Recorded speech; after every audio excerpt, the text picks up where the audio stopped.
Excellence professeur Alpha Condé, Président de la République, Mesdames et Messieurs les représentants des institutions républicaines, Mesdames et Messieurs les membres du cabinet de la Présidence de la République, Mesdames et Messieurs les membres du gouvernement, Mesdames et Messieurs les membres de la coordination nationale de lutte contre Ebola en Guinée et les partenaires de la santé engagés dans la lutte contre cette épidémie, Mesdames et Messieurs les responsables des organes de presse, chers confrères de la presse publique, privée et étrangère, chers invités. Le Président de la République a décidé d'organiser cette conférence de presse pour éclairer la religion des uns et des autres sur l'évolution de cette épidémie et de définir les mesures envisagées pour la relance économique post-Ebola. Monsieur le Président de la République, nous avons la profonde douleur de vous informer le décès d'un caméraman à Gangan TV, accrédité auprès du bureau de presse de la Présidence de la République, qui devait être parmi nous, mais qui a rendu l'âme ce matin des suites d'un accident de la circulation. Il s'agit de Mamadou Salif Silla. Avec votre permission, nous allons observer une minute de silence en sa mémoire.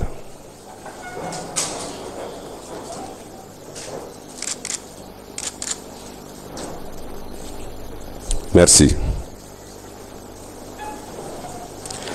Monsieur le Président de la République, nous allons assister à la préparation du vaccin avant la conférence de presse et après la conférence, une séance de vaccination avec certains volontaires.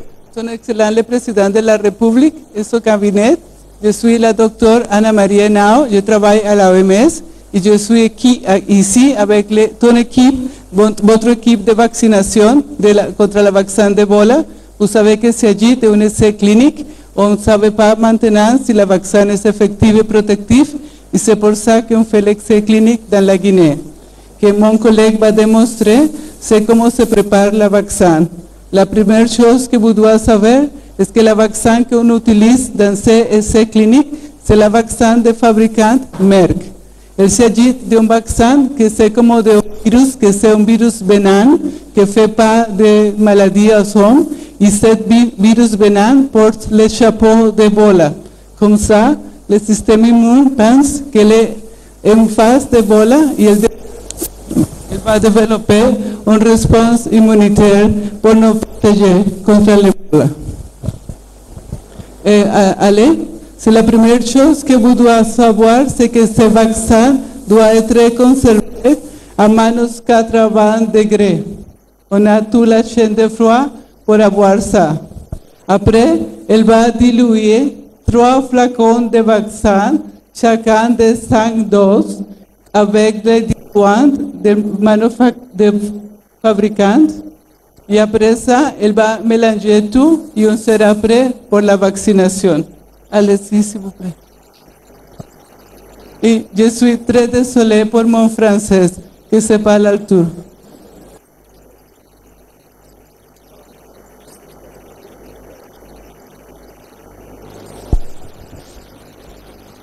Elle est en train de prendre le vaccin de 1 de 3 flacons et après, elle va porter sur les flacons avec les diluants.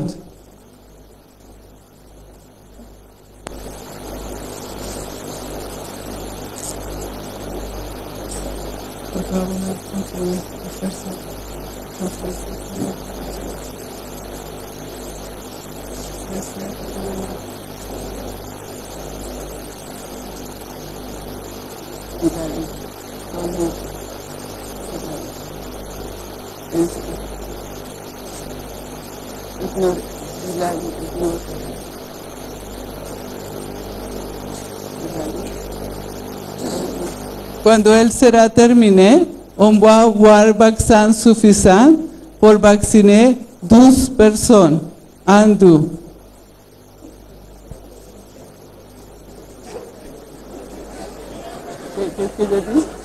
Je voudrais expliquer une chose, est qu'aujourd'hui, on va vacciner un numéro total de 20 personnes Et cette personne a fait trois choses. La première chose es qu'ils sont des travailleurs de première ligne. Ils sont participants de la réponse d'Ebola.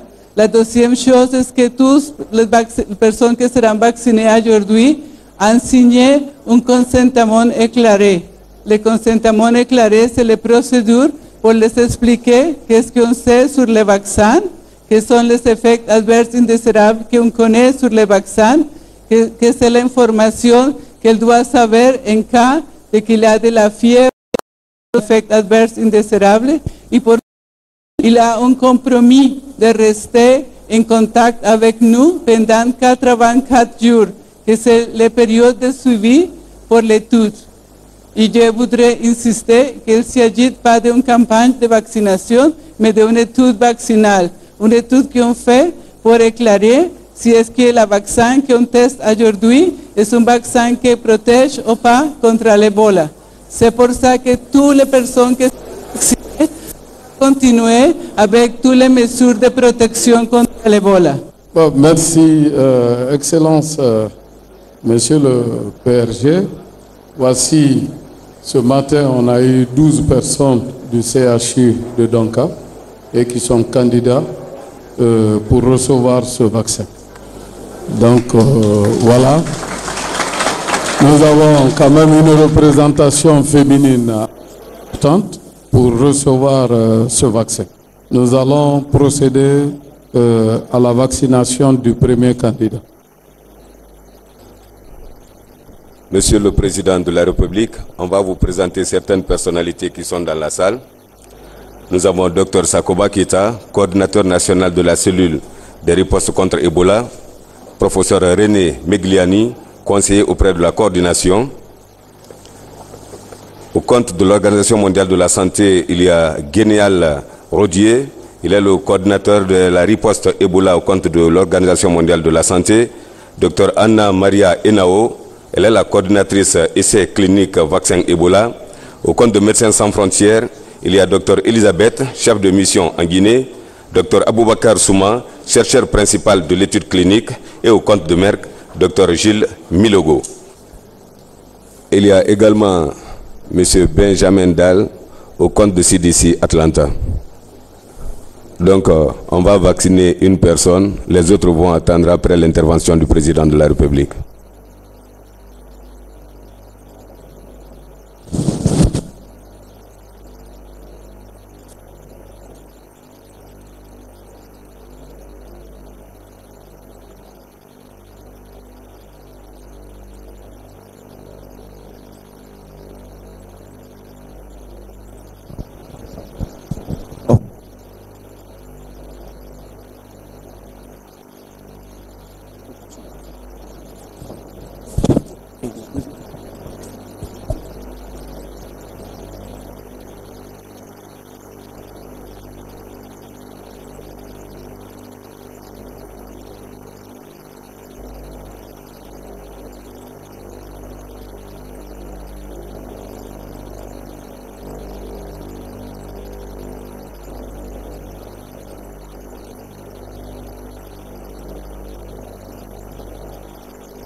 S'il vous plaît, je m'appelle Souma Aboubakar, je suis médecin, je suis le principal investigateur de cette étude.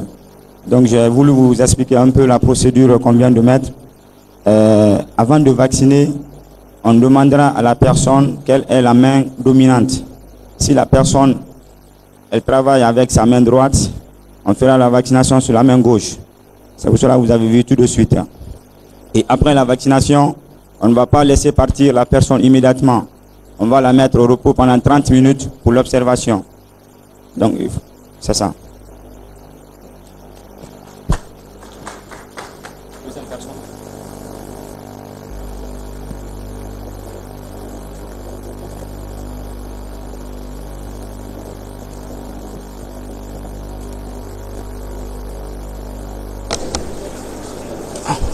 S'il vous plaît. Après la vaccination de cette seconde personne, nous allons libérer la piste pour que le président de la République fasse la conférence. Et je dis bien, je suis Dr Souma Aboubakar, principal investigateur. Je travaille pour Médecins sans frontières Épicentre. Merci. Nous disons donc merci aux médecins. Monsieur le Président de la République, avec votre permission, vous avez le micro pour votre intervention. Je remercie toute la presse d'avoir répondu massivement. Nous sommes à une étape extrêmement délicate de la gestion de cette épidémie. Comme l'a dit un spécialiste des Nations Unies, il est plus facile dans la gestion d'une épidémie, comme la polio par exemple, de passer de 100 à 10 que de passer de 10 à 0. Grâce aux efforts des populations, des partenaires des services de santé, l'épidémie s'est fortement réduite en Guinée forestière. Pour le moment, on a plus de cas d'épidémie en Guinée forestière. Aujourd'hui, notre inquiétude est sur Conakry et ses environs, à savoir Koya, Forokandia, Kindia et Bofa, et le commune de Matou Teratoma. Les réticents nous ont fait perdre beaucoup de temps dans ces zones. Aujourd'hui, la coordination des partenaires doit multiplier les efforts pour cerner la situation des zones. Vous savez, l'Ebola est une maladie, c'est une épidémie très grave, mais on peut guérir d'Ebola si le malade est pris à temps. Nous avons eu beaucoup de difficultés en forêt, parce qu'il y avait la réticence. D'abord, il y avait la désinformation. On disait aux gens, c'est le président qui a amené l'Ebola, c'est les Blancs qui veulent vous tuer, etc. On a eu beaucoup de difficultés, mais avec beaucoup de patience, sans utiliser des méthodes coercitives, mais avec la pression, on est arrivé à lever les réticences et les gens présentaient les malades et les contacts étaient suivis. Ce qui a fait qu'aujourd'hui, nous sommes, Dieu merci, à 0 cas en forêt. Malheureusement, nous avons eu des problèmes à Forcaya. Vous savez, Forcaya, frontière avec la Sierra Leone. La particularité, c'est que vous avez une maison et une porte, c'est le Sierra Leone. Vous rentrez dans la maison, vous êtes en Guinée. Or, la zone frontalière de Sierra Leone, c'est la zone où la rébellion, pendant la guerre civile, était installée. Donc, c'est une zone difficile. Comme le Libéria avait quand même employé des méthodes coercitives, donc nous savions qu'il y avait des malades à Forcaya. Mais quand les médecins allaient, les gens barraient la route à Forcaya, donc les médecins n'allaient pas aller dans les villages frontaliers. Sinon, on était arrivé seulement à 8 cas sur l'ensemble du territoire. Lorsque on a pu pénétrer à Forcaya, évidemment, les malades qui étaient là-bas, qu'on n'avait pas vus, ont commencé à être vus. Mais le grave inconvénient, comme ces malades, on ne les connaissait pas, on ne connaît pas quels sont leurs contacts. Donc, c'est ce qui fait que il est très difficile, parce qu'il faut retrouver les contacts, tous les gens qui ont eu contact avec lui, pour pouvoir le suivre pendant 21 jours. C'est là la difficulté qu'on a eu avec Forcaya, mais Koya aussi. Cela est dû à beaucoup de faits. D'abord, évidemment, quand les malades voient les médecins habillés comme des cosmonautes, ils ne sont pas, ça leur fait un peu peur. Or, il est extrêmement important que nous mettions fin à l'Ebola. L'Ebola a trop de conséquences sur notre pays. Sur le plan de la religion, on n'a pas été à la Mecque l'année dernière. Nos hommes d'affaires ne peuvent plus, nos hommes d'affaires et femmes d'affaires ne peuvent plus aller ni à Dubaï ni en Chine. Les bailleurs, les investisseurs sont partis, les hôtels sont vides, etc. Et il y a eu beaucoup d'impact aussi sur l'agriculture, sur tout le tourisme, sur toute l'activité économique. Donc, il faut que tout le monde comprenne. Et beaucoup de gens maintenant baissent les bras en disant l'Ebola est fini. Vous avez perdu les bonnes habitudes qu'il est nécessaire de maintenir, lavement des mains, le chlore, etc. Et renforcer. Donc, il faut que maintenant, c'est-à-dire pour finir, nous avons besoin de 10 fois plus d'efforts que lorsque l'épidémie était très grave. Quel est le problème que nous rencontrons? Il y a des gens qui cachent les malades. S'ils cachent les malades, ils finissent par contaminer tout le monde. Deuxièmement, les enterrements. On n'a pas dit que la Croix-Rouge doit avoir tous les corps. Lorsque quelqu'un meurt à l'hôpital de paludisme ou de crise cardiaque, on sait, il a été vu par les médecins, donc on sait qu'il n'a pas d'Ebola. Mais lorsque quelqu'un meurt dans le quartier, il faut qu'on accepte que la Croix-Rouge vienne voir, faire des prélèvements. Si c'est l'Ebola, en ce moment, on doit tout de suite voir tous les contacts, commencer à les suivre. Voilà les deux grandes difficultés que nous avons. Sans compter aussi certains qui refusent que les médecins viennent. Et c'est d'autant plus grave que beaucoup de gens pensent que l'Ebola est fini. L'Ebola n'est pas fini. Nous avons des cas à Conakry. Et Conakry, c'est la capitale, c'est 2 millions d'habitants. Donc si on ne prend pas les précautions, ça sera extrêmement grave parce que la maladie va s'étendre beaucoup plus gravement qu'en forêt. C'est pourquoi nous avons tenu cette conférence de presse pour sensibiliser tout le monde sur la nécessité réellement de renforcer la vigilance, de collaborer et de faire en sorte que, parce que tout malade qui est pris à temps guérit. Maintenant, nous avons les vaccins. Il y a 2 vaccins, il y a un qui a été essayé en Sierra Leone, où nous avons accepté aussi, non, au Libéria, pardon, nous avons accepté hier qu'il soit fait ici, et ce deuxième. Donc si vous êtes vacciné, vous ne pouvez plus attraper l'Ebola, en principe. Mais ça, c'est pour immuniser les gens. Pour le moment, la bataille, c'est ceux qui sont infectés et ceux qui ont été en contact avec eux. Et donc, il faut que vous tous vous mobilisez pour qu'on fasse un grand battage médiatique et qu'on aille de maison en maison pour convaincre nos parents que lorsque quelqu'un est malade, acceptez de l'envoyer à l'hôpital. Ne le cachez pas. Et tous les gens qui sont en contact avec lui doivent se présenter pour que les médecins puissent le suivre pendant 21 jours. Ils ont toutes les chances de guérir. Mais vous avez des gens qui sont de très mauvaise foi, qui font des rumeurs, comme la dernière fois, on avait les écoles, ils ont dit que la Croix-Rouge va venir dans les écoles. Depuis quand la Croix-Rouge vient dans les écoles? Donc on ne vient pas dans les écoles. Ou bien on fait croire aux gens, le thermoplace là, c'est pour vous donner la maladie. Ah non, ce que les Blancs veulent faire, c'est vous donner la maladie. Et comme beaucoup de gens ne sont pas allés à l'école, ils sont faciles à tromper. Il est vraiment extrêmement important que nous renforçons les mesures préventives, c'est lavement des mains, le chlore, etc. Éviter les effusions, etc. C'est pourquoi maintenant, moi, je ne salue plus, parce qu'en Sierra Leone et au Libéria, on ne se serre pas du tout les mains. Nous, on a continué ici. Maintenant, il faut que toutes ces habitudes-là, pendant au moins 3 semaines, nous devons tout faire pour finir l'Ebola au plus tard, en tout cas mi-avril. Parce que nous avons la réunion des bailleurs de fonds, l'Assemblée de printemps à Washington, le 17. Or, nous avons fait un plan de relance avec, nous en parlerons tout à l'heure, avec nos collègues, avec nos homologues de Sierra Leone et du Libéria, pour la relance économique. D'abord, le renforcement de nos systèmes hospitaliers, non seulement éducatifs, la relance économique, c'est-à-dire les infrastructures, l'énergie, l'agriculture, les petites et moyennes entreprises, etc. Mais la première bataille, c'est d'arriver à Ebola 0. Le Libéria est arrivé à Ebola 0 depuis maintenant presque 2 semaines. Il reste nous et la Sierra Leone. L'inconvénient que nous avons, c'est que comme il n'y avait pas beaucoup de cas en Guinée, la Guinée n'a pas été aussi aidée que les autres pays. Parce qu'on disait que là-bas, c'est beaucoup plus grave. Vous savez, au Libéria, des gens mouraient, etc. Ça faisait un choc extraordinaire. Donc, mais on n'a pas vu que la maladie dans les zones de la basse côte, on ne pensait pas, plus en forêt. Donc maintenant, nous devons rattraper. On n'a pas été assez aidés, simplement parce que estimait que nos cas étaient moins graves que les 2 autres pays. Maintenant, tout le monde se mobilise, la communauté internationale se mobilise, les médecins se mobilisent pour renforcer nos moyens. Je pense qu'on va avoir des laboratoires mobiles dans la semaine, si je ne me trompe pas, docteur. Ces laboratoires vont être dans les quartiers, parce que ce qui rend un peu difficile les entraînements sécurisés, c'est qu'il faut faire le prélèvement, aller à l'hôpital et revenir. Là, il va y avoir des laboratoires mobiles dans le quartier, donc si on fait le prélèvement, au bout de 2 heures, on a le résultat. Donc ça permet de toucher tous les morts sans trop gêner. Bon, les autres mesures, je préfère que les médecins le disent parce que je ne veux pas, c'est à eux de dire, je dis que moi je ne vais pas dire ça, c'est à dire.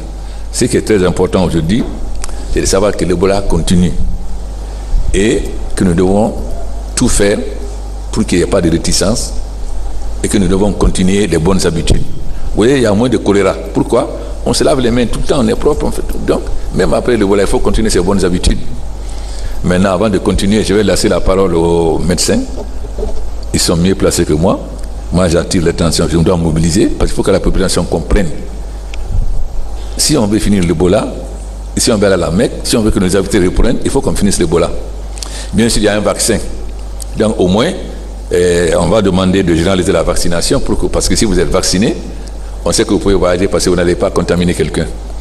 Donc, pour le moment, on l'a fait avec les médecins, mais on va demander de l'étendre, d'avoir tous les contacts les gens qui étaient en contact avec les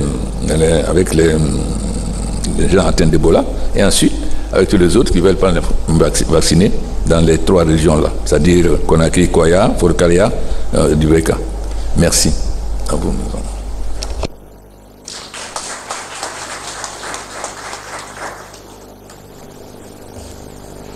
Excellences, Monsieur le Président de la République, chers distingués invités, toute chose a un prix à payer. Ça fait près d'1 an que nous sommes dans cette bataille et quand nous avons passé en revue nos forces et nos faiblesses, on s'est rendu compte qu'il y a un certain nombre de comportements qui ont persisté en Guinée et qui ont entraîné un retard dans le contrôle de cette maladie. Ce premier comportement, c'est la gestion de nos corps dans nos familles. Le premier cas de Conakry est survenu après des cérémonies funèbres dans le village de Ouattagala dans Dinguiraye et qui a fait propager la maladie. Les premiers cas de Sigiri, de Kouroussa et de beaucoup de préfectures sont survenus après des cérémonies funèbres. Et le cas le plus important que nous avons enregistré, c'était dans la préfecture de Kissidougou, où après une cérémonie funèbre, on a enregistré près de 80 cas et près de 50 décès. Est-ce qu'il n'est pas temps de revoir la situation des cérémonies funèbres si nous voulons être au rendez-vous? Donc c'est pour cela que la coordination invite toute la population à revoir nos façons d'organiser les cérémonies funèbres. Nous les suggérons de les faire dans l'intimité familiale et empêcher à d'autres personnes ou connaissances d'effectuer les voyages pour des fins de condoléances. Car il y a des familles en Guinée qui l'ont fait et qui ont pu éviter de propager la maladie dans leur famille. Et cela, ça doit être interdit jusqu'à la fin des 21 jours de suivi des contacts. La deuxième mesure, nous invitons la population qu'à partir durant ce plan intérimaire d'1 mois, nous voulons que toute famille qui laisserait un malade à la maison sans assistance médicale et qui meurt, que nous appelons décès communautaire, soit poursuivie. Parce que nous avons beaucoup informé, il faut que les gens envoient les malades à l'hôpital pour des fins d'examen. Nous avons pris des dispositions pour qu'il n'y ait plus de laboratoires dans la ville de Conakry et les préfectures avoisinantes, afin que nous puissions faire très rapidement le diagnostic et qu'on puisse l'enterrer dans l'intimité familiale et de façon digne. La troisième mesure, c'est que toute personne qui sera coupable de déplacer un corps de Conakry ou bien d'une préfecture vers une autre, en cas d'interception par la sécurité, ce corps-là sera enterré par les services en charge de la riposte.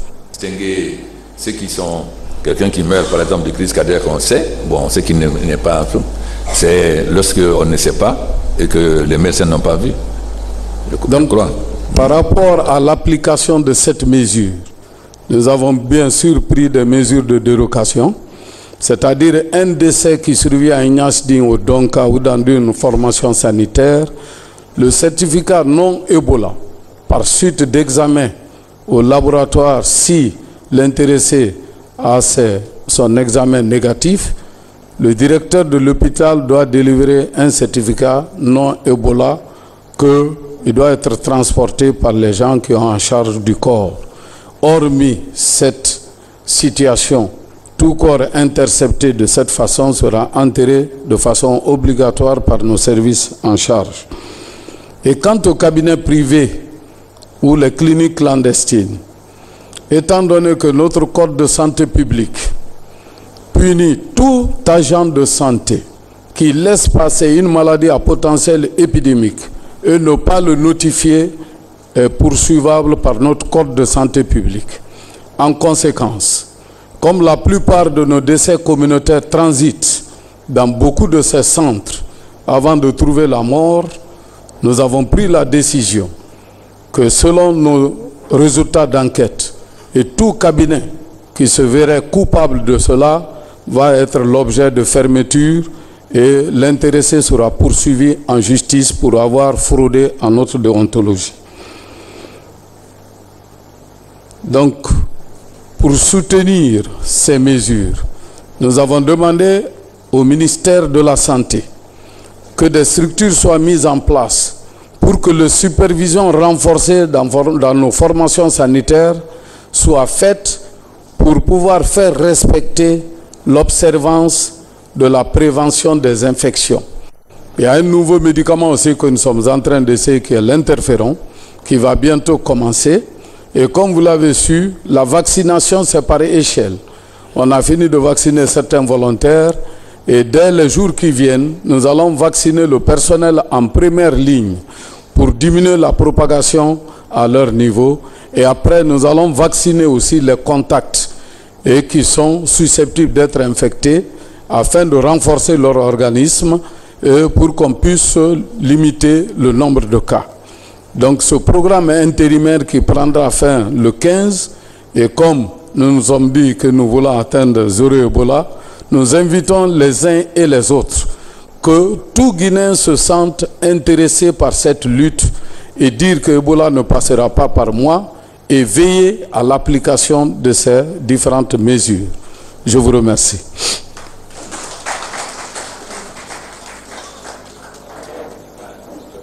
Les faire vacciner, on a décidé qu'on les fait vacciner. Bon, pour cette vaccination, nous avons prévu 10 000 personnes. Donc je pense qu'en dehors du corps médical et même des contacts, il y a bien sûr certains volontaires qui pourront être vaccinés. Car les 2 essais que nous voulons faire vont toucher à peu près 20 000 personnes en Guinée. Donc d'ici la fin du mois, nous allons passer à l'échelle pour que les candidats puissent être vaccinés correctement. Bon, peut-être que je vais donner un détail. Nous qui avons été les premiers à être vaccinés, je suis à mon 11e jour aujourd'hui. Et le 14e jour, qui est le vendredi, nous allons faire l'examen pour voir si notre niveau de défense est au même niveau que les personnes guéries d'Ebola. Donc ces dispositions-là sont prises. Cela pourra permettre aux techniciens et à l'OMS de décider s'il faut passer à l'échelle parce qu'il faut que les résultats soient concluants pour que nous puissions vacciner beaucoup plus que déjà le nombre prévu. Est-ce que les autres médecins veulent intervenir? Là, je crois qu'il faut donner le maximum d'informations. Monsieur le professeur, on a accepté d'utiliser le 2e vaccin. Professeur Migliani, il dit qu'on a accepté d'utiliser le 2e vaccin. Merci Monsieur le Président. Oui, effectivement, vous avez accepté hier un 2e essai vaccinal avec le 2e vaccin. Là, le vaccin qui est utilisé, c'est le vaccin Merck. Et ce sera le vaccin GSK et qui sera utilisé donc chez une partie de la population. Ça n'est pas ce qu'on appelle une vaccination de masse, on ne va pas vacciner tout le monde. Je veux quand même préciser une chose importante, à mon sens. On vient de dire que la situation est grave. Il faut le répéter. Monsieur le Président a dit quelque chose d'important. L'épidémie continue. L'épidémie flambe à Forêt-Carrière. Elle est aux portes de la ville, elle est dans la ville. Le vaccin, pour l'instant, c'est des essais vaccinaux. C'est-à-dire que c'est des essais destinés à vérifier que ces vaccins sont efficaces.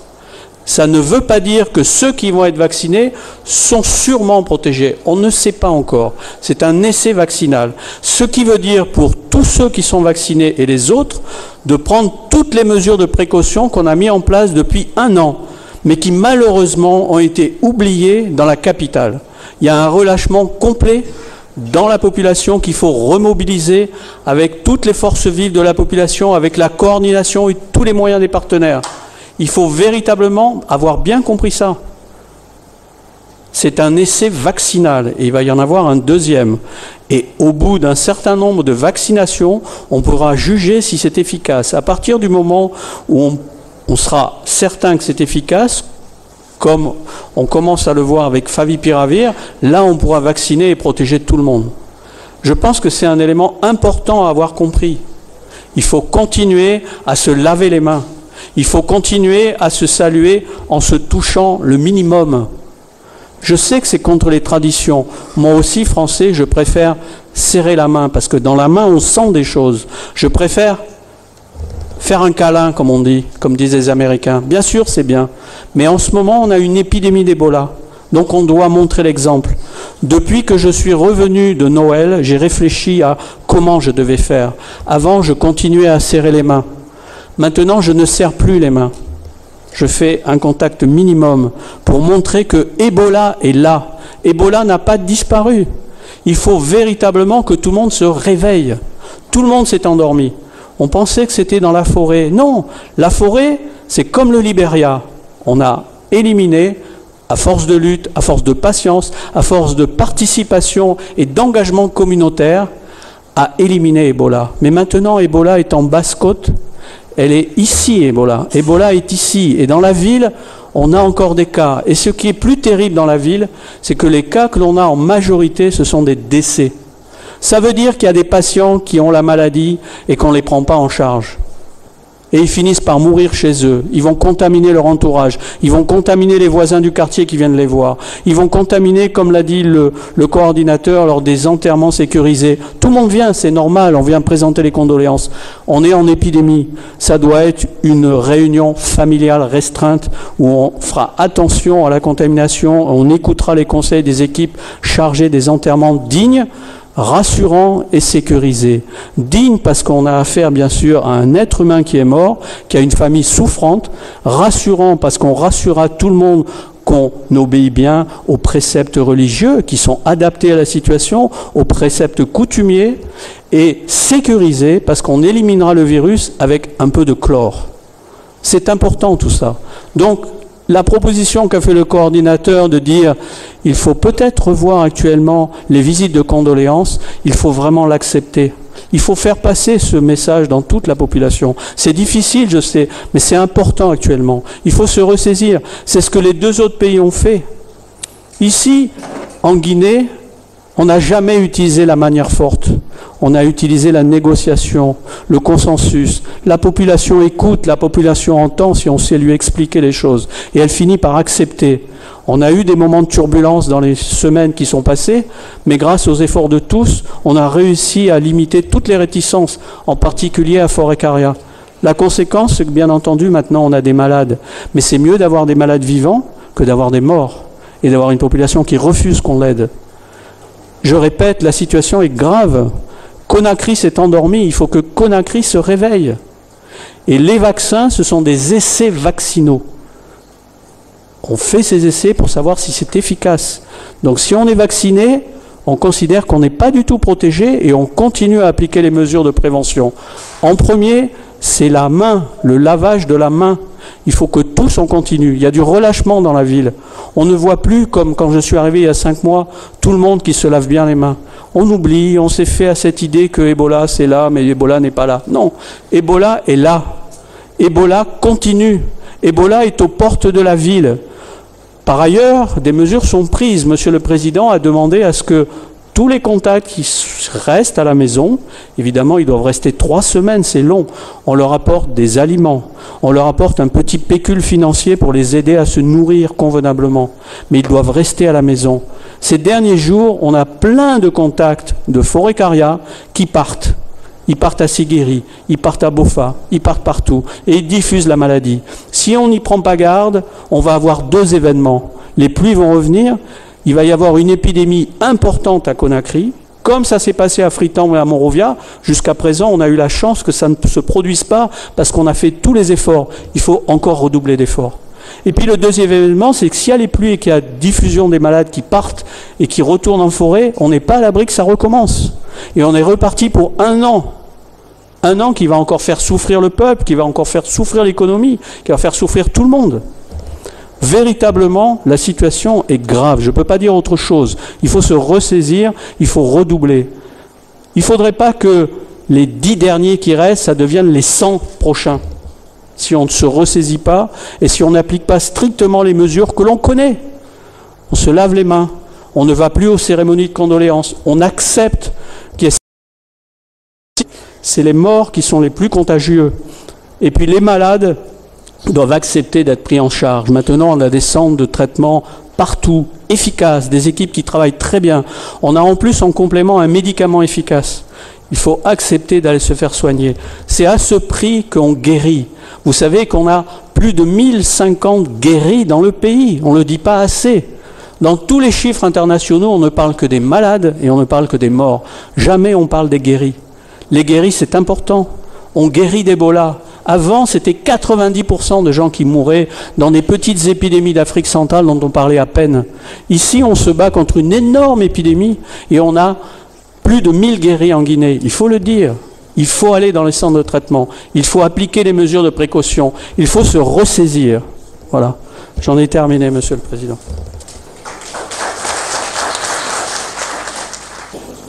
Excellence et chers invités, juste pour peut-être pas répéter ce qui a été dit, mais rajouter des choses très simples. Les vaccins, puisqu'on parle d'essais vaccinaux ou d'études vaccinales, sont un très très très bon outil quand ça fonctionne bien. On a besoin de savoir si ça fonctionne bien. Vous connaissez la polio, vous n'avez pas connu la variole par exemple, tout ça c'est grâce au vaccin. La polio, il n'y en a quasiment plus. Ici, on espère bien éradiquer. Je suis le docteur Rodier de l'OMS et donc c'est vraiment des choses qui nous tiennent à cœur. Donc cette étude vaccinale nous tient à cœur. Si on a un bon vaccin pour Ebola, ça sera très très bien. Un autre message que je voudrais passer, c'est les soignants, notamment de Conakry, de la périphérie de Conakry, qu'ils soient publics, privés, clandestins, traditionnels ou pas, c'est eux qui sont un peu sur la ligne de front, qui vont recevoir les malades. Il faut vraiment qu'ils y pensent parce que Ebola, il n'y a pas marqué Ebola sur le front des malades, c'est difficile, ça ressemble à d'autres maladies, notamment par exemple une shigelle, pour ceux qui les shigelloses. Donc les soignants en particulier doivent vraiment y penser aujourd'hui, notamment à Conakry dans la périphérie. Et enfin, je voudrais juste souligner que les méthodes qui ont été utilisées en Guinée ont très bien marché jusqu'à présent. On a éliminé quasiment Ebola de toute la Guinée, sauf Conakry et la périphérie de Conakry. Donc il y a de l'espoir, on sait que ça marche, donc il faut continuer et le faire à Conakry ce qu'on a fait ailleurs. Voilà, merci. Oui, donc je pense qu'il n'y a pas beaucoup à ajouter. Je suis Dr Benjamin Dodd de CDC, mais je veux retourner sur le point que l'Excellence avait dit qu'aller à 10 à 0 sera le plus difficile. Et c'est pour ça que vraiment tout le monde doit être impliqué. On ne compte pas sur le président, on ne compte pas sur la coordination, on ne compte pas sur OMS, mais c'est vraiment tout le monde. Si quelqu'un ne prend pas responsabilité de vous-même, on ne va pas gagner cette bataille. Mais j'ai beaucoup de confiance, on va gagner cette bataille dans les prochaines quelques semaines et mois. Mais vraiment, tout le monde doit rester très vigilant et prendre responsabilité d'eux-mêmes. Merci. Concernant les vaccins, je crois qu'ils nous ont dit que Sakoba, par exemple, dans 3 jours, il saura. Donc très rapidement, on va savoir... Bon, évidemment, les deux interventions ne sont pas tout à fait les mêmes, mais très rapidement, on va savoir si l'efficacité très rapidement. Et c'est très important parce que si vous êtes vacciné, ça peut déjà permettre que les gens hésitent moins à ce que vous voyagez. Le deuxième problème, c'est le rejet des gens guéris. Quand on guérit de l'Ebola, c'est comme quand on guérit du palu. Et, vous voyez, Mme Obama a reçu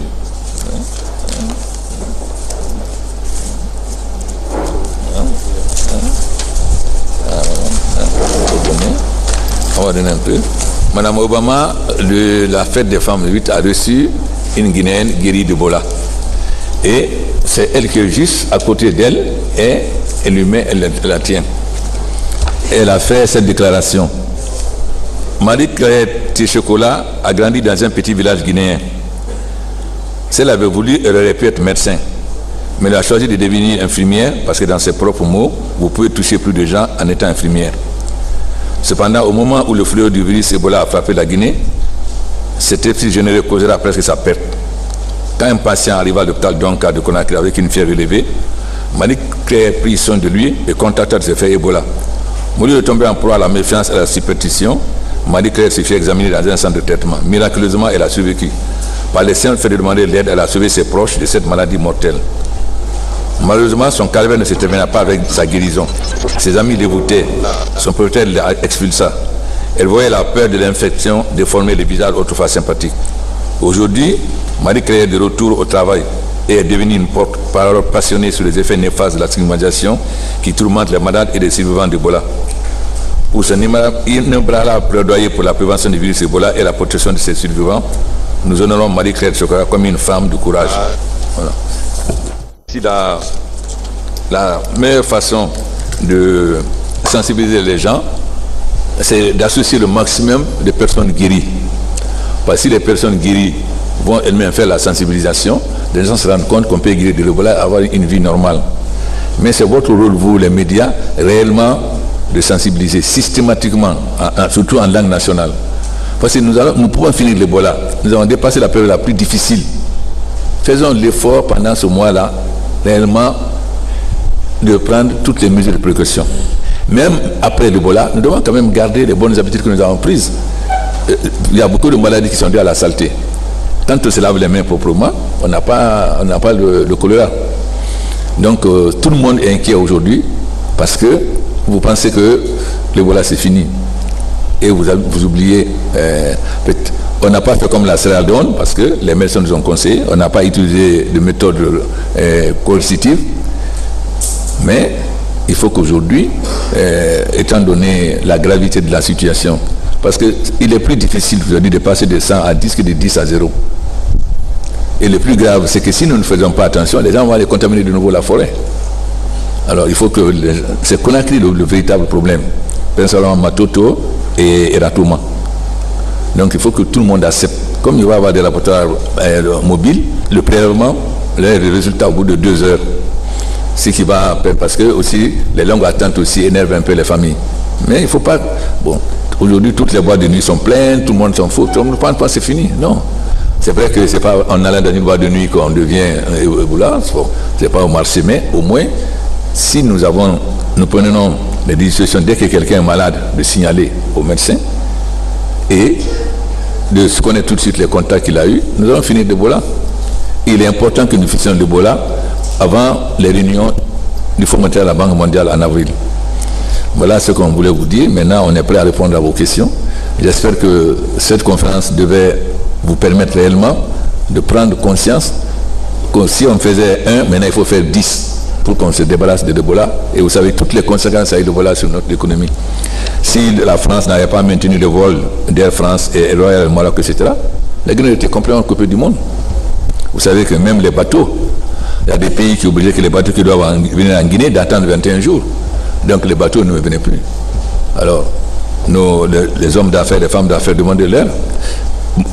Emirates avait 4 vols par semaine et les vols étaient tout le temps pleins. Nos hommes d'affaires ont l'habitude d'aller à Dubaï, d'aller en Chine. Actuellement, ils ne peuvent pas. Donc, si nous voulons réellement que l'économie reparte, que la vie reparte, il faut réellement qu'on mette fin à l'Ebola. Et nous ne sommes pas loin. C'est seulement en redoublant des efforts, en faisant une campagne d'information, on a réussi en forêt, sans méthode coercitive, en utilisant la persuasion, la discussion, arriver à convaincre les gens et tout le monde a accepté. Si on a réussi en forêt, il n'y a pas de raison qu'on n'utilise pas Conakry, à Forcari, à Koya, à Ouabofa. Maintenant, nous sommes à l'écoute de vos questions, les médecins. Moi. Bonjour, Monsieur le Président. Monsieur le Président, une préoccupation demeure aujourd'hui. C'est celle que vous allez mettre, c'est le plan que vous allez mettre en œuvre pour véritablement relancer l'économie nationale après Ebola. Aujourd'hui, la communauté internationale nous a beaucoup aidés pour pouvoir gérer l'épidémie. Quelles sont les dispositions pratiques prises à votre niveau après pour bien pouvoir gérer ce que cette communauté internationale nous a donné? Parce que souvent on reproche à la coordination de ne pas bien gérer les fonds et les équipements. Je vous remercie. Il y a 3 questions. Il y a une question, c'est les médecins qui vont répondre. D'abord, je rebondis sur votre dernière coordination. La coordination ne reçoit pas d'argent. Il faut que ça soit très clair. Vous dites dépenses, la coordination ne reçoit pas d'argent. L'argent est donné aux organisations internationales, OMS, Médecins sans frontières, UNICEF, etc. c'est eux qui gèrent les fonds. En dehors des cotisations que la population a donné, les hommes d'affaires et autres, ce fonds qui avait reçu beaucoup d'argent. Le gouvernement n'a pas reçu directement.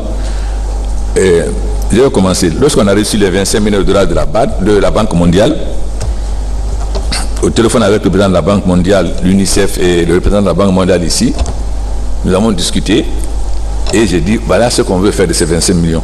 C'est la seule fois où donc j'ai eu la possibilité de dire exactement quels sont nos besoins.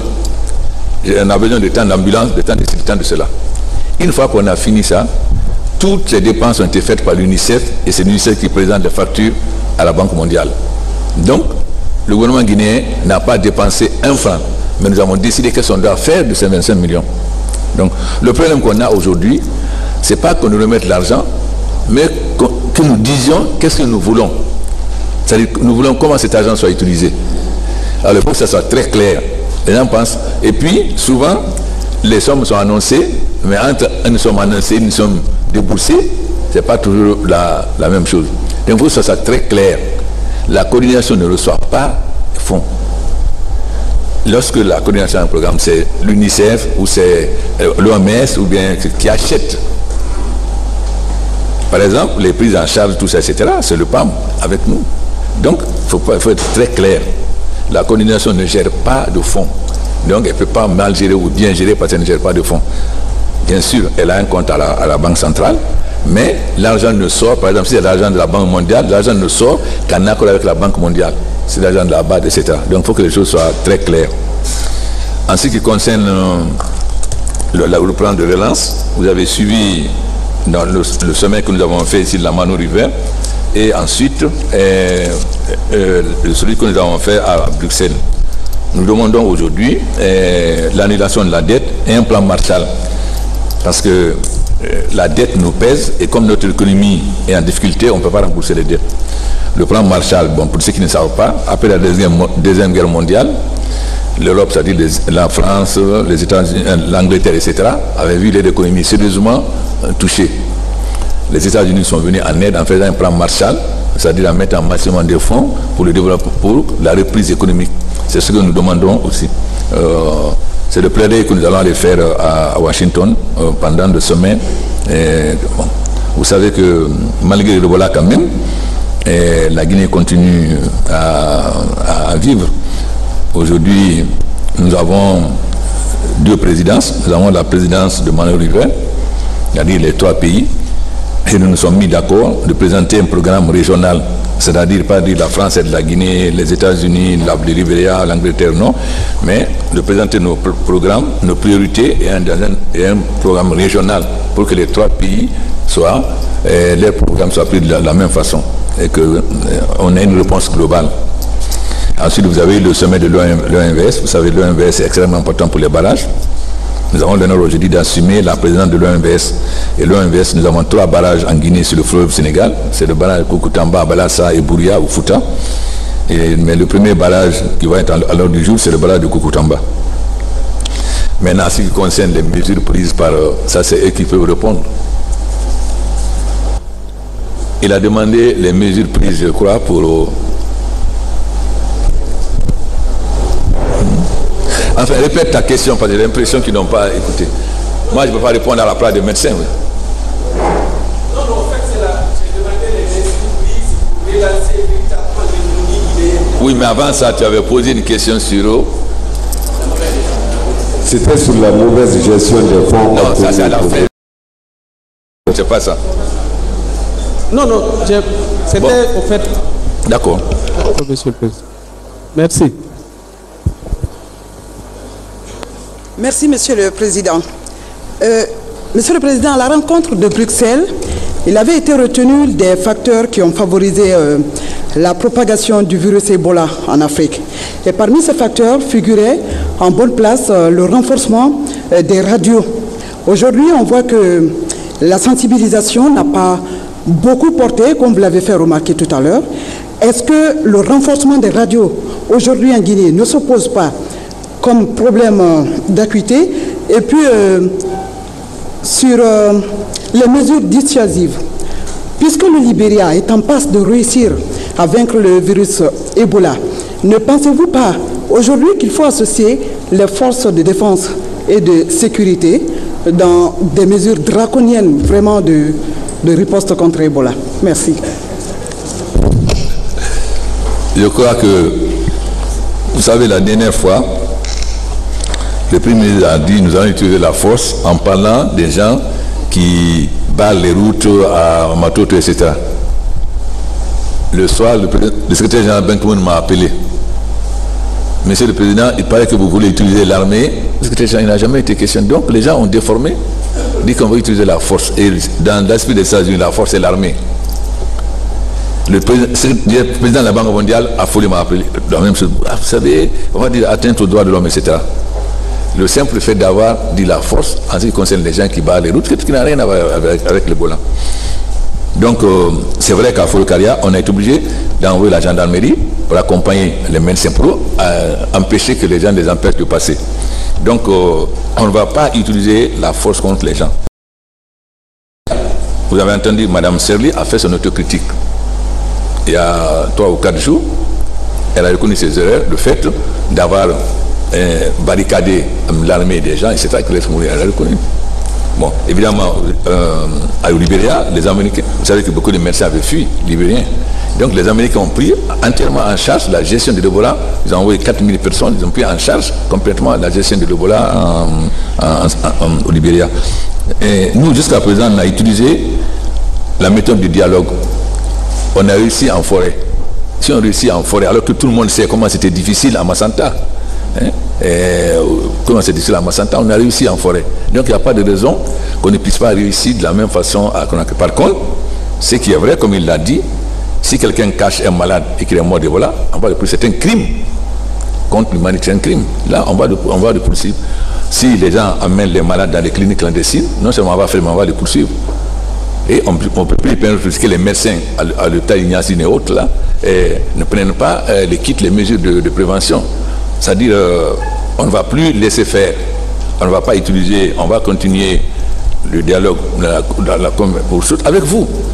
Et tout le monde, chacun de vous doit être un messager pour la lutte contre l'Ebola. Chacun de vous. Vous devez dire ça avec vos voisins systématiquement, surtout vous de la presse. Mais si l'économie va mal, vous allez mal. Donc, je veux vraiment que chacun prenne conscience que c'est son affaire et que partout dans son lieu de travail, chez ses voisins, ses amis, systématiquement, qu'il insiste. Ne gardez pas les malades. Continuez les mesures à vous laver les mains, etc. Dès que conseillez les gens, s'il y a un malade, que tous les gens qui ont été en contact se fassent suivre. Au bout de 21 jours, c'est fini. Bon, dans quelques jours, nous serons avec Sakoba la validité des choses, l'efficacité du vaccin, puisque je crois que c'est 14 jours. Et ça n'empêche pas que tous ceux qui veulent se faire vacciner fassent vacciner. Parce qu'on a 2 vaccins. L'autre vaccin a été fait au Libéria. Je crois que ça n'a pas donné. Enfin, je sais pas, le deuxième vaccin dont on a parlé a été fait au Libéria. Donc c'est un grand espoir. Mais le problème, ce n'est pas le vaccin qui va mettre fin à l'Ebola. Le vaccin, c'est pour les gens, les contacts ou les autres personnes qui sont des personnes saines. Mais pour finir l'Ebola, il faut nécessairement qu'on coupe la source, surtout les enterrements communautaires. Mais quand tu dis aussi de ne pas rendre visite, c'est-à-dire une fois que le corps est sécurisé par la Croix-Rouge, il n'y a plus de risque. Mais c'est lorsqu'il y a un mort, pendant que... Qui c'est que ça a été grave, quelqu'un est parti au Libéria parce qu'il avait perdu un parent. Il est venu avec les habits, il a distribué. Mais la sueur reste sur les habits. Donc tous les gens qui ont porté ces habits ont eu l'Ebola. Parce que l'Ebola, c'est la salive et la sueur et le sang qui donnent. Donc, à partir du moment où il y a la sueur sur les habits, automatiquement, si ces habits-là ne sont pas brûlés ou bien désinfectés, ça donne la maladie. Donc vraiment, tout le monde se mobilise pour que vous vous mobilisiez en tant que journaliste, en tant que patriote. Vendredi, il y a une réunion de l'ensemble des partis politiques, la société civile, etc. Ils ont publié une déclaration. J'espère que chacun va respecter. Parce que l'Ebola, ce n'est pas une affaire de parti politique, ce n'est pas une affaire du gouvernement. C'est une affaire nationale. On doit avoir l'union nationale pour combattre l'Ebola. Pendant qu'il y a l'Ebola, il n'y a pas de manifestation de masse ni rien. Donc, j'espère que les engagements pris vendredi par l'ensemble des partis politiques, de la société civile et tout le monde, que chacun va respecter. Les radios rurales. Bon, les radios rurales, évidemment, c'est très important. Je pense qu'on est en train d'augmenter. Il y a déjà la radio rurale qui est installée à Fourcaria, parce que les radios rurales permettent la sensibilisation beaucoup plus, surtout si ça atteint les petits villages. Et donc, nous sommes en train de développer la radio rurale pour la communication systématiquement. Merci beaucoup, Monsieur le Président. Moi, j'ai deux questions pour vous, s'il vous plaît. La première, c'est d'abord la rencontre qui s'est tenue à Bruxelles. Vous étiez parti là-bas défendre le plan Marshall et quels sont réellement les résultats qui sont sortis de ce sommet? C'est la première. La seconde, Monsieur le Président, c'est par rapport à la politique. On sait, à l'issue de la rencontre de Kindia, la CENI a proposé un chronogramme pour la tenue des élections présidentielles, mais aussi les communales.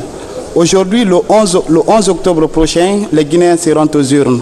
Il y a aussi les élections communales qui sont prévues pour le fin premier trimestre 2016. Aujourd'hui, l'ordre de ces élections pose problème. Vous, à votre niveau, quelle analyse vous faites de cette situation? C'est la première question. La seconde... Oui. Ensuite, Monsieur le Président, par rapport à la relance politique et du dialogue politique, est-ce qu'aujourd'hui vous avez un message à l'endroit de vos adversaires politiques par rapport à la relance du dialogue politique? Merci. Vous savez, asseoir les bases d'une démocratie passe par le respect de la Constitution et des lois constitutionnelles et les lois. Et cela est important. Une proposition comme celle de la CENI doit être expliquée en fonction de la Constitution. Qu'est-ce que la Constitution guinéenne décide? Maintenant, c'est à la CENI à s'expliquer sur le chronogramme, à s'expliquer au parti politique et à tout le monde. Je pense que quand il dialogue, le ministre de la Justice convoque les partis et il va les convoquer à son retour. C'est ce que je peux répondre sur cette question. La CENI est un organe autonome, indépendant. C'est elle qui fait des propositions et le président entérine ces propositions lorsque les propositions lui sont présentées.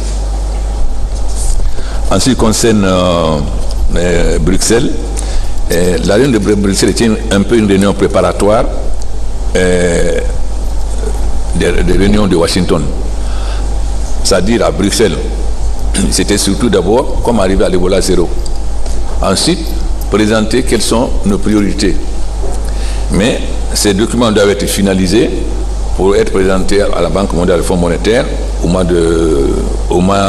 lors des assemblées de printemps. C'est en ce moment que les décisions seront prises. Donc il est extrêmement important pour nous que si nous voulons que tout le monde se penche sur la relance, qu'on ait fini l'Ebola.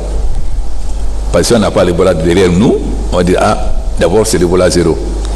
Donc toute la relance économique, si nous n'avons pas fini l'Ebola, nous ne serons pas en très bonne position. C'est pourquoi il est extrêmement important d'arriver à la fin de l'Ebola d'ici le 15 avril. Mais nous avons présenté le plan de relance. On n'a pas attendu quand même ça. Il y a déjà un certain nombre de mesures qui sont prises. Le gouvernement français va construire l'Institut Pasteur. Et cet institut va non seulement former des chercheurs, mais va permettre d'identifier n'importe quel virus tout de suite. L'Institut Pasteur qui était à Kindia a été rénové par les Russes et aujourd'hui le docteur Boireau peut faire là-bas l'analyse de n'importe quel virus à Pastoria. Donc déjà ça c'est des acquis. Ensuite CDC aussi a décidé d'avoir une antenne ici à Conakry. Donc tout ça, c'est des mesures pour renforcer notre système sanitaire.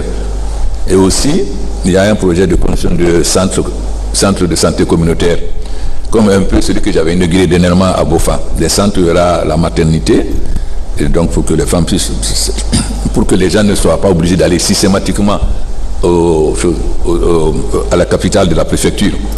Bon, donc il y a En ce qui concerne la santé, il y a un certain nombre d'actions qui ont déjà commencé pour renforcer notre système sanitaire.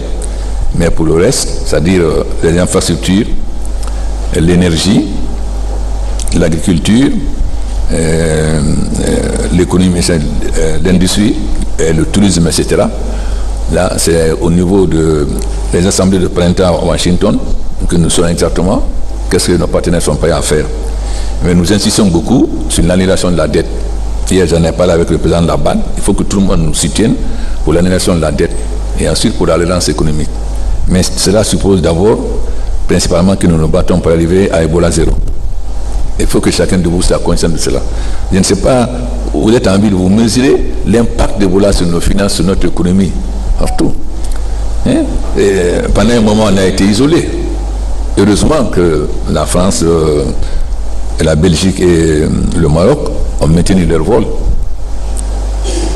Et aujourd'hui, nos commerçants ne peuvent pas faire d'affaires, ils ne peuvent pas aller à Dubaï, ils ne peuvent pas aller en Chine. Nous n'avons pas de recettes douanières parce que s'il n'y a pas d'activité économique, il n'y a pas de recettes douanières. Si à partir de l'activité économique, il n'y a pas d'impôts, etc. Par rapport à la relance de l'économie, le plan Marshall dont on parle, est-ce que ça va être la même chose? Les fonds qui sont mobilisés vont être gérés par les mêmes partenaires ou du moins cette fois-ci, c'est l'État guinéen même qui va identifier ses priorités et procéder à l'application. Merci. Non, la gestion de l'épidémie c'est une chose, la gestion de l'économie c'est autre chose. D'abord, au début, moi j'ai dit que le gouvernement guinéen ne veut pas gérer les fonds parce que je ne veux pas qu'on nous accuse d'avoir détourné $1.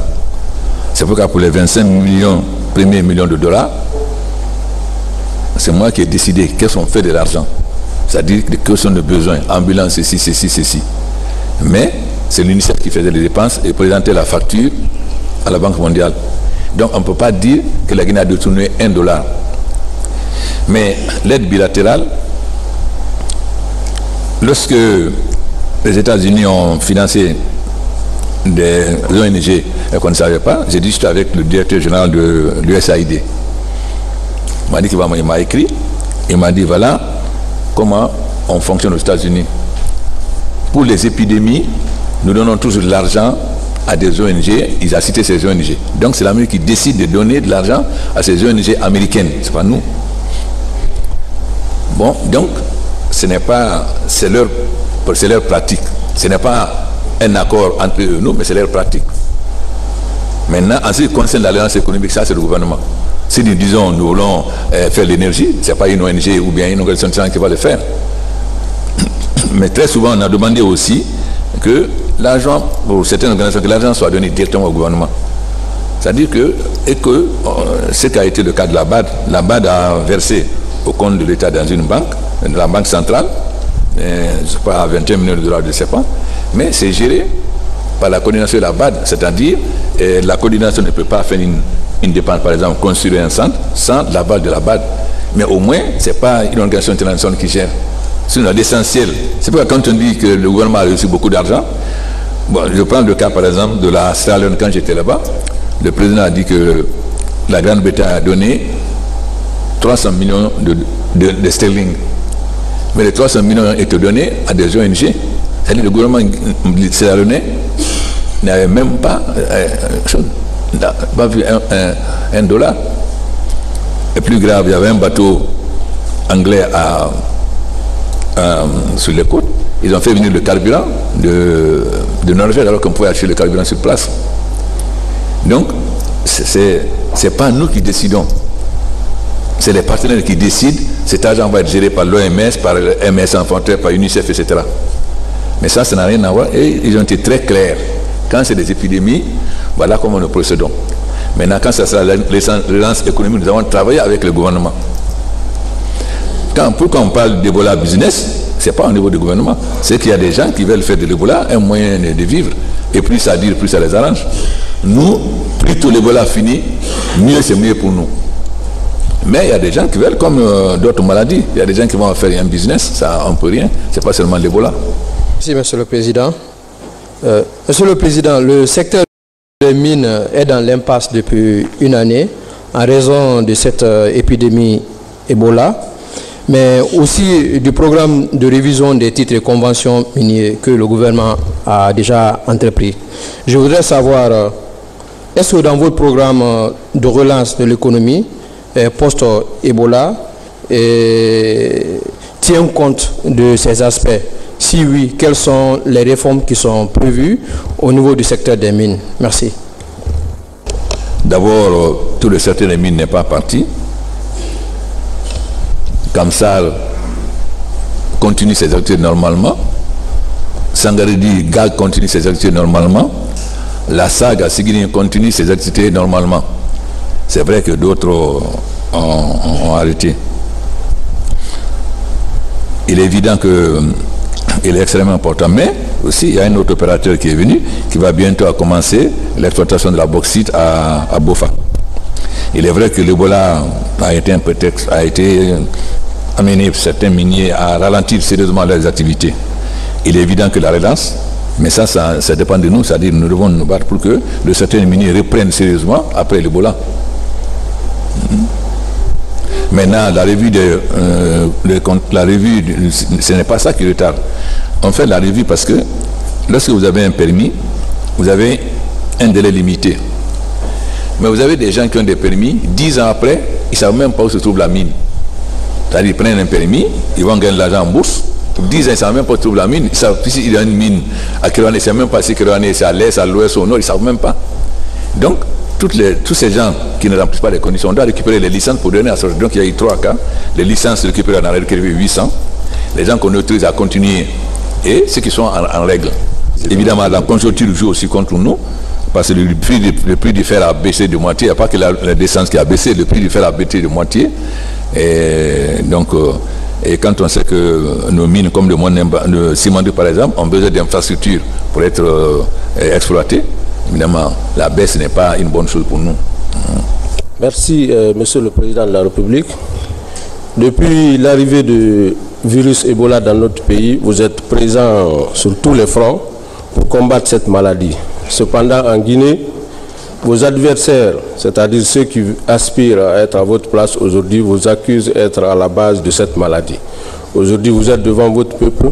Qu'est-ce que vous pouvez leur répondre? Merci, Monsieur le Président. Je crois que les médecins sont mieux placés que moi pour savoir si c'est moi qui suis. Donc j'étais à la base de cette maladie au Congo-Kinshasa, au Congo-Brazzaville, chez Museveni, en Ouganda, etc., au Gabon. Bon, je pense que les médecins sont mieux placés que moi pour répondre. Moi, j'estime que, en tant que président de Mano River, je dois me battre à la fois pour la Guinée et pour les 2 autres pays. C'est pourquoi partout où j'allais, parce que c'était une nécessité. Parce que si l'Ebola finit en Guinée, mais il ne finit pas en Sierra Leone, on n'est pas sorti. Si l'Ebola n'a pas fini au Libéria, il faut que l'Ebola finisse dans les 3 pays pour qu'on s'assure que l'Ebola est fini définitivement. Vraiment que le Mali, bien qu'ils aient dépassé les 42 jours, ils ont eu l'élégance de ne pas déclarer. Ils attendent les autres pays. Sinon, le Mali peut déclarer aujourd'hui, mais le Mali n'a pas déclaré. Et le président Ibeka a dit ici, nous ne déclarerons pas tant que nos voisins ne seront pas sortis de la situation.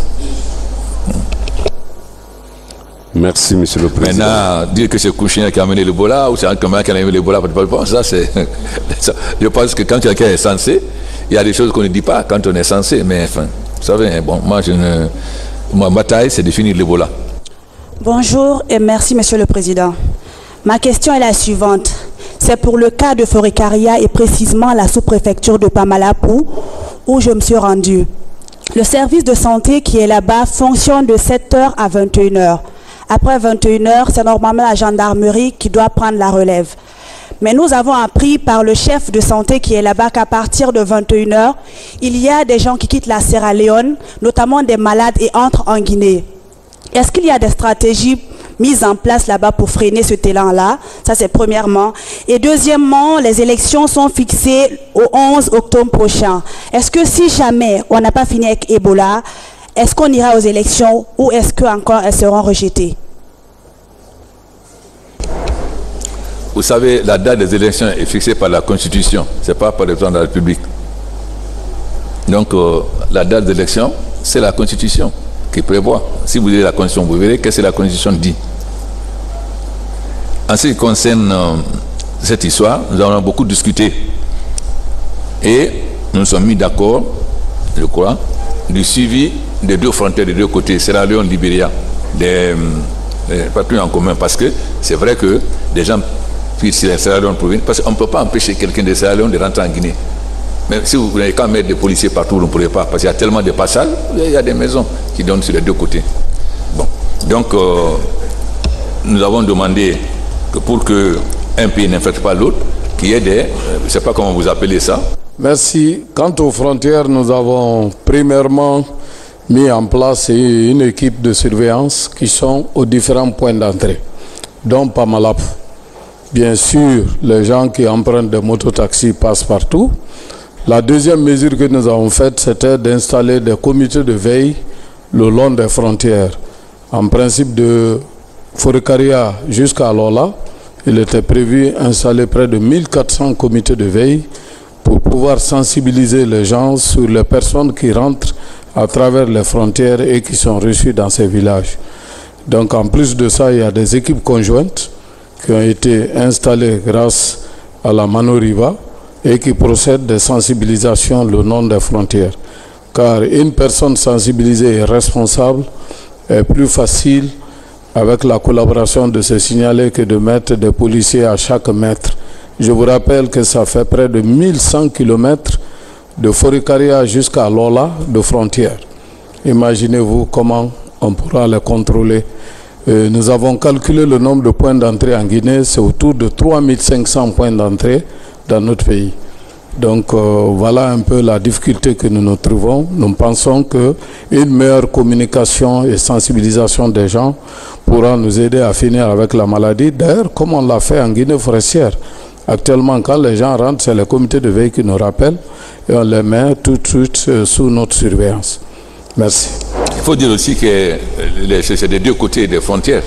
Bon, actuellement, nous avons... des deux côtés. Et du côté guinéen et du côté sierra-léonais. Voilà. Donc, les mesures à prendre sont des deux côtés. Et il y a des réunions transfrontalières entre Forikaria et Kambia, le district voisin. C'est la même chose que des autres préfectures avec les districts voisins pour d'abord échanger les informations, aussi permettre le suivi des contacts qui quittent d'un pays à un autre. Le comité de veille, quand quelqu'un vient de Sierra Leone, avant qu'il ne fasse quoi que ce soit, on doit d'abord prendre sa température pour savoir s'il est malade ou pas. Donc avant qu'il ait n'importe quel contact avec quelqu'un, il faut qu'on sécurise d'abord. Si c'est fait correctement, on ne peut pas être infecté de l'extérieur. C'est l'affaire de tout le monde. Hein? Les grandes gueules devraient être consacrées à 90% à l'Ebola. Que de faire manamana. Le problème qu'on a aujourd'hui, c'est l'Ebola. Donc toutes les émissions interactives doivent être consacrées pendant le mois à l'Ebola. Bonjour Monsieur le Président. Pour limiter le taux de mortalité féminine, vous avez ordonné la gratuité des soins liés à l'accouchement. N'empêche, des médecins ont été tenus pour responsables de la mort récemment d'une jeune femme, Salimatou Kamara à Donka. Quelle est votre réaction? Je vous remercie. Je pense que ma réaction n'est pas passée inaperçue. Non seulement j'ai rendu visite moi-même au mari, mais on a arrêté et incarcéré le personnel médical qui était responsable. Puisque quand la femme est venue, on ne l'a pas soignée, elle a accouché dans les bras de son mari. Donc, on a engagé une enquête, avec sa participation d'ailleurs, pour savoir exactement tous les manquements des médecins à leurs obligations. Donc, on ne peut pas s'amuser avec la vie des gens. Donc, ceux qui ont demandé, ils sont actuellement en prison, parce que c'est un crime que de laisser une femme, alors qu'il y a toutes les mesures, de laisser une femme accoucher dans le couloir. Merci Monsieur le Président de la République. Conférence de presse, organisation des élections, Ebola. On parle de l'organisation des élections pendant qu'il y a l'épidémie Ebola. Monsieur le Président, le porte-parole du gouvernement, Monsieur le ministre Damantane Labay Kamara, dans un entretien accordé à Sabagui FM, a récemment annoncé la disponibilité d'un budget en partie de 200 et quelques milliards dans le cadre du financement de l'organisation de ces élections. Le cap à rechercher. Monsieur le Président, avez-vous affiché cette volonté de prendre, c'est-à-dire que le gouvernement devrait financer l'organisation des élections? Le GAP a recherché, est-ce que ce sera disponible avant le jour J, dans moins de 10 mois? Et l'autre question également, il y a ce qui s'est passé avant-hier. Vous étiez beaucoup plus attendu du côté de Cancan, selon les autorités locales. Mais non, il ne faut pas raconter d'histoire, pas selon les autorités locales. Il ne faut pas raconter d'histoire. Si, vous êtes un journaliste, si vous êtes un journaliste, vous devez savoir que les autorités locales n'étaient pas au courant. C'est quelqu'un qui a envoyé un communiqué non signé à la radio rurale. On est en train de faire des enquêtes. On peut dire les autorités locales. Oui, on n'a pas compris le silence du porte-parole de la présidente de la République. Mais enfin, on ne va pas répondre. Donc, chaque fois que vous faites courir un bruit, il faut qu'on réponde. Le GAP a recherché, Monsieur le Président, de reprendre ma question. Le gouverneur est chargé de savoir qui a envoyé un communiqué pas signé et comment un journaliste peut faire passer un communiqué qui n'est pas signé. Si vous faites un communiqué anonyme, vous pouvez pas, quand même, quand le président voyage, d'abord, les gens le matin voient la garde présidentielle. Et deuxièmement, il y a quand même un communiqué officiel. Comment vous pouvez accepter un journaliste de lire un communiqué anonyme concernant l'arrivée du président? C'est du sabotage. Alors, ce n'est pas le lot du porte-parole, c'est le gouverneur de Cancan qui doit trouver les coupables et qui s'explique. En ce qui concerne les élections, j'ai dit que les élections, c'est un signe de souveraineté. Il est nécessaire que chaque pays puisse organiser ses élections. Et déjà, c'est ce que la CEDEAO estime. Mais nous ne sommes pas encore là. Donc, nous disons, ça c'est ce à quoi il faut tendre. Mais en attendant qu'on puisse arriver là, j'ai clairement dit aux bailleurs de fonds que nous sommes d'accord qu'ils nous accompagnent. J'ai rencontré et l'Union européenne, et la France, et les Nations Unies, etc. Et je l'ai dit aussi quand je suis parti à Bruxelles, etc. Donc, nous ne refusons pas du tout la première. Ce que nous disons, c'est nous qui disons dans quel secteur nous avons besoin d'aide ou d'assistance. C'est pas quelqu'un qui nous dit on veut faire, c'est nous qui disons voilà les différents points sur lesquels nous souhaitons aider. Et celui-là dit fait ça, fait ça, fait ça, fait ça. Puisque nous ne sommes plus en transition, nous sommes quand même maintenant en situation normale. La période de transition, c'était une chose, maintenant on est dans une situation normale. Toutes les grandes radios et les presses, avant de partir, vous allez venir prendre un engagement concret devant le peuple, que vous allez vous mobiliser pour l'Ebola, avant de sortir d'ici.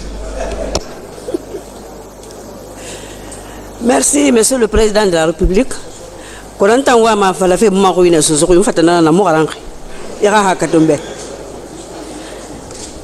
Wo santonge na namini ya katara bi Bruxelles ma di bo sakanje Ebola na wonta na kwanji mange wo kun so nena le na re dang mendi wo gare masuna re da ba mendu wo fe na re store na de se na re tire ko mana wo ko to na ramma wa me ran nan tagala ba alcool o manyama fo for karianu dubre kanu ngire na re ka fi fala na ke mfoto ko mema wo mako ina na mema ira ma se wo mako ira faramu. Merci, Monsieur le Président.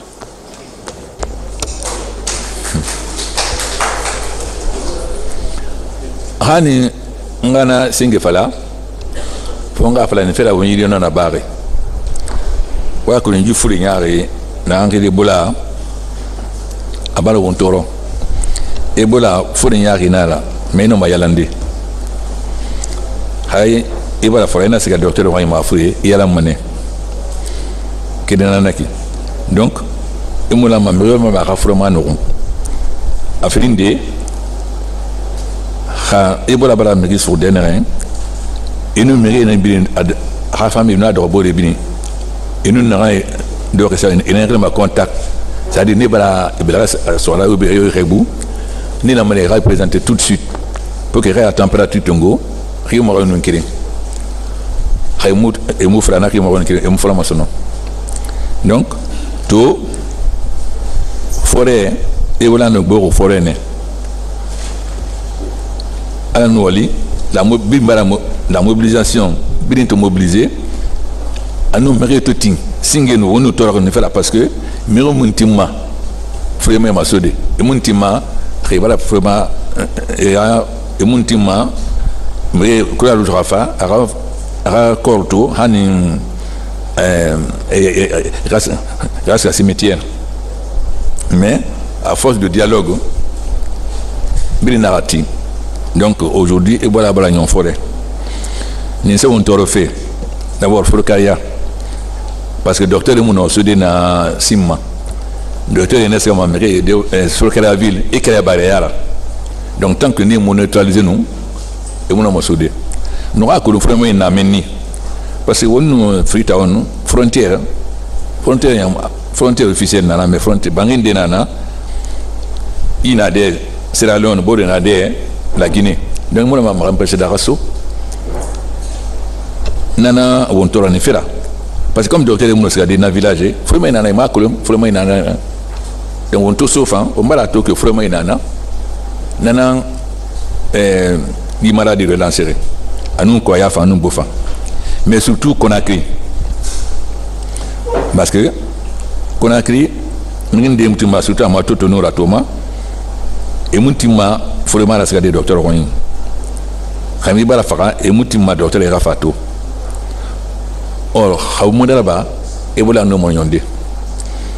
Ama ya ko simbe bwa flama ebola balanyo. On habite de tongo, ou bela mahama, ou fibra bama, ou bala de banera. Ko kolon tona ngoro dange khorola. Khoro ebola no bo. Kene comme docteur nda felari, qu'il fait keme, il fa fou.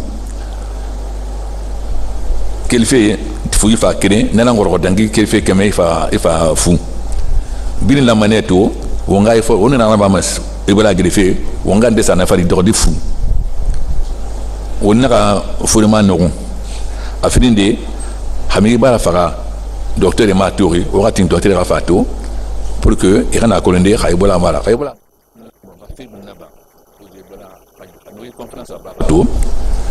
c'est bien rappelé fait bien rappelé fa khawolima journaliste ba bien faut bien nga findi sensibilisateur là on voisin on doit boire on doit boire faire bien hali il est docteur tout khafouy mana docteur tout de suite haybola nara aben nrebin a élire qui était en contact récliso il a plus que docteur est en temps tongo lolo enterrement communautaire de faïra fini sécuriser là laboratoire mobile des femmes quartier natemi et na ambenga 2 heures d'abord résultat soto khaybola na khaybola mara c'est de foyer fan na fait hani mri wala fa hani accept wangati raska intérieur faut docteur a certificat là-bas l'hôpital pour dire que ebola ramara natemi d'accord na masgade mais xana mala ba xey ko rasga xey xirati et so mané ira gata parce que nana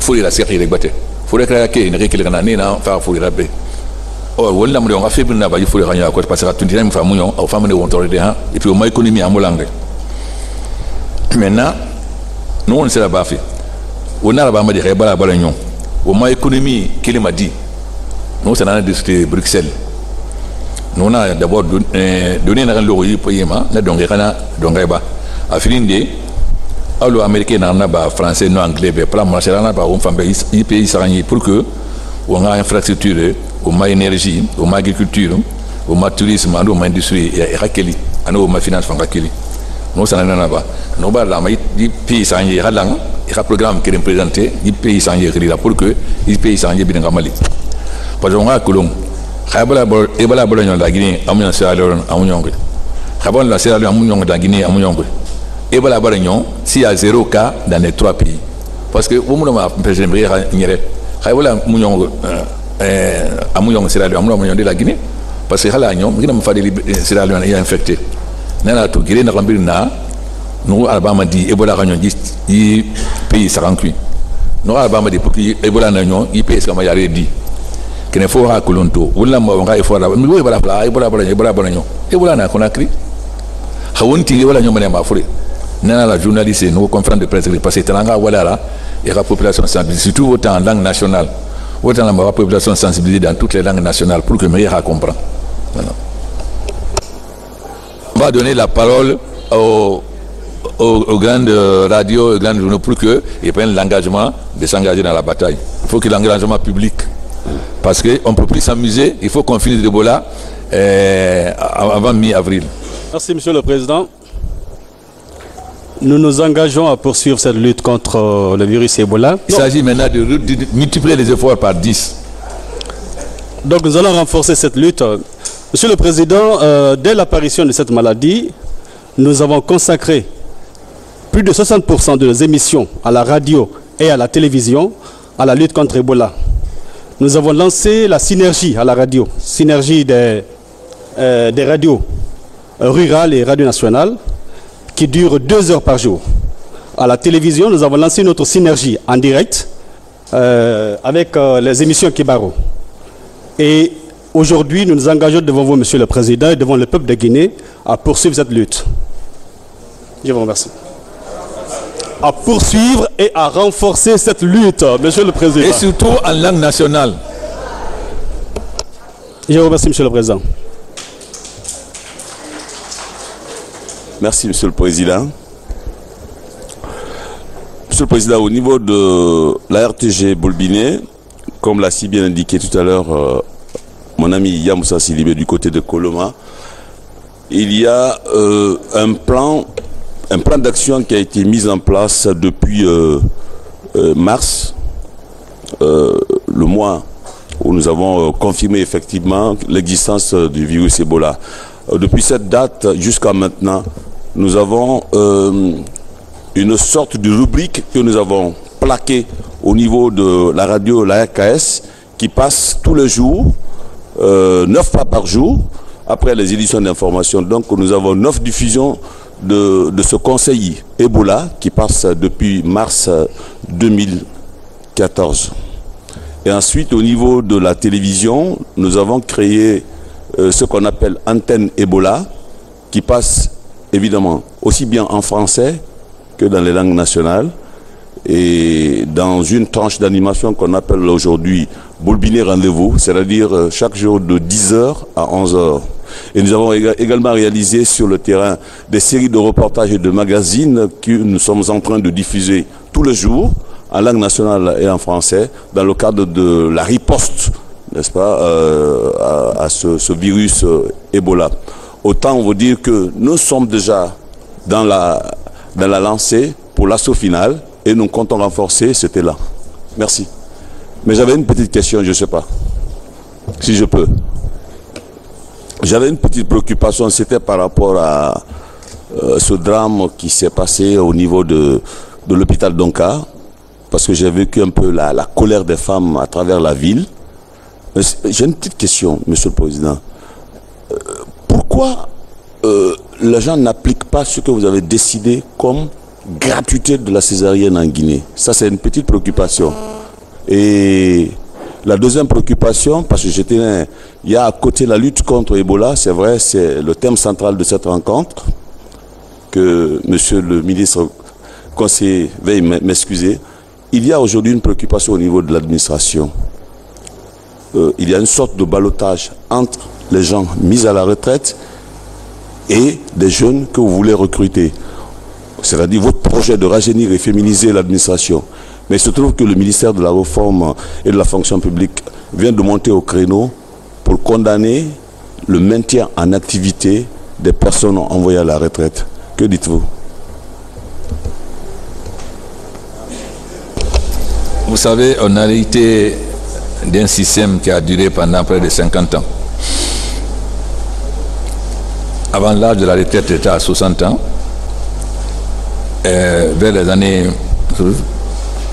2007 ou 2008, on l'a fait passer à 65 ans. Le problème, c'est qu'il y a trop de complicité dans l'administration.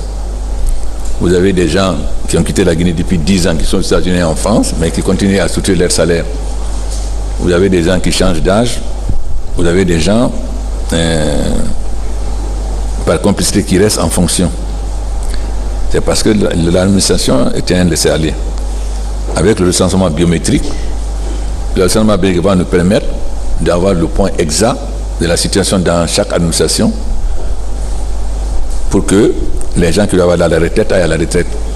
Parce que si nous n'arrivons pas à cela, nous ne pourrons pas rajeunir la fonction publique et recruter les jeunes si nous n'appliquons pas correctement le système de retraite.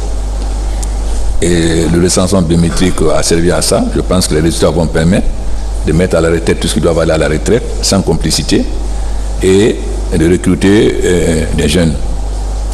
Maintenant, il faut poser la question aux médecins. Pourquoi, lorsqu'on prend... Ce n'est pas seulement les médecins, très souvent, les gens ne veulent pas appliquer ne veulent pas respecter la loi. Et même si vous prenez la circulation, vous savez que vous n'avez pas la priorité, mais vous insistez. C'est-à-dire pour passer, vous bloquez toute la circulation pendant 1 heure ou 2 heures, etc. Vous attrapez un voleur, vous l'envoyez à la gendarmerie, vous le frappez, etc. Mais pour les médecins, c'est plus grave. Ils ont fait un serment de soigner et de sauver des vies. À partir du moment où la césarienne est gratuite, d'ailleurs, vous savez, lorsqu'ils demandent de l'argent, les femmes se révoltent. Et ce qui s'est passé à Donka est vraiment le symbole de cette irresponsabilité. Bon, c'est peut-être avec les nouvelles générations, on changera d'habitude. Merci, Monsieur le Président.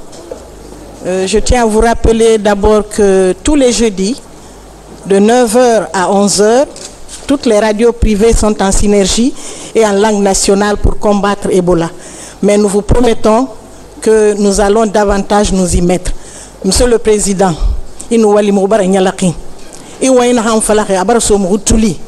Nali yego kona ina nyima inde na sama fari muba na engagement tongobe muhunde man sama na fari alako Ebola hamili ngwai. Monsieur le Président, inike ambra sewa kosobe kuma me fona bara do antoloro ambra la di tenye ya kwandi do laka kosa Ebola na bona irije ji kasia me bakati bla fo ji ni do laka. Monsieur le Président, maintenant que je donc me welti ko njarama me jetti engagement wonde ma radio ji di fo bato to fi Ebola yaltu Guinée. Merci Monsieur le Président.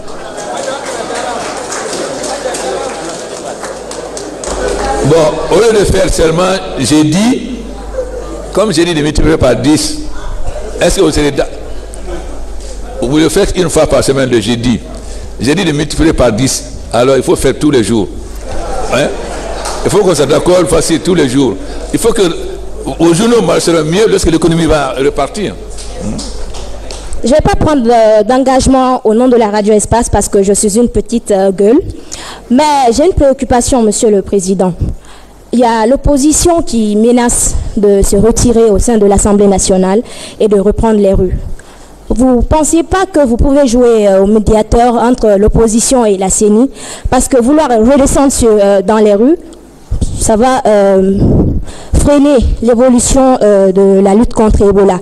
Le gouvernement sera obligé de tantôt maîtriser les manifestations de rue et aussi s'engager de nouveau dans la riposte contre Ebola. Voilà, merci.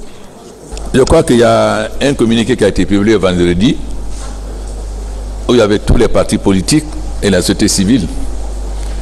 Et chacun a pris des engagements. Je ne sais pas, est-ce que le communiqué a été largement diffusé, Dr Sakoba? Il y avait la presse là-bas, non? Donc tout le monde a pris des engagements. Bonjour Monsieur le Président, il reste la Radio Nostalgie. Je suis Amadou Hamzaba, je suis responsable de la rédaction politique de Radio Nostalgie. Par rapport aux engagements que vous venez à peine de nous demander, chez nous en Nostalgie, Dr Sakoba ne dira pas le contraire. À chaque fois, nous l'appelons au téléphone, il participe dans nos débats interactifs.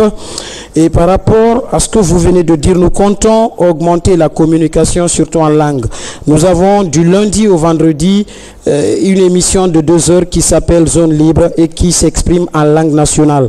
Nous comptons à travers votre demande voir si on peut augmenter 1 heure ou 2 heures pour renforcer cette communication que le chef de l'État vient de demander. Merci.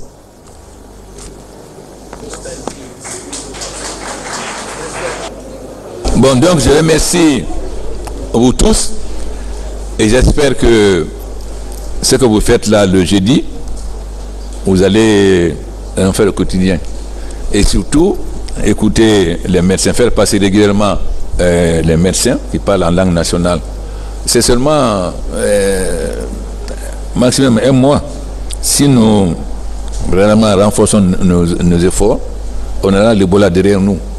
Donc faisons en sorte que d'ici le 15 avril, réellement, qu'on renforce la sensibilisation, la communication et que chacun de vous serve de porte-parole pour qu'on mette fin à l'Ebola. Je vous remercie beaucoup et je compte sur vous.